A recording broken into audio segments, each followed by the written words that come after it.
إن الذين كفروا لن تغني عنهم أموالهم ولا أولادهم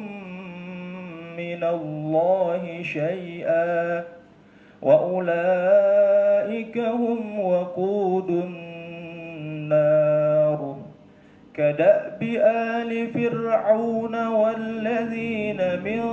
قبلهم كذبوا بآياتنا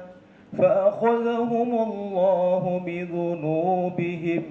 والله شديد العقاب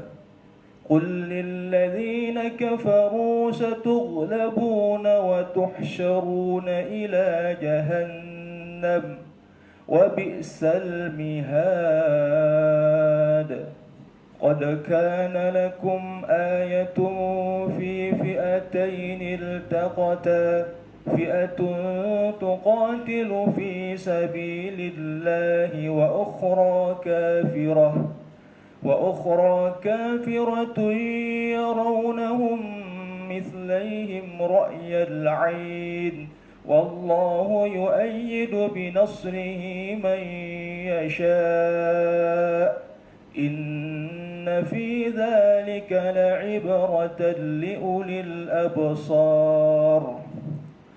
زين للناس حب الشهوات من النساء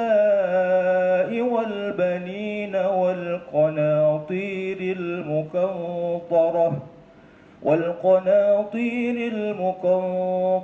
من الذهب والفضة والخيل المسومة والأنعام والحرث ذلك متاع الحياة الدنيا والله عنده حسن المآب. الله أكبر.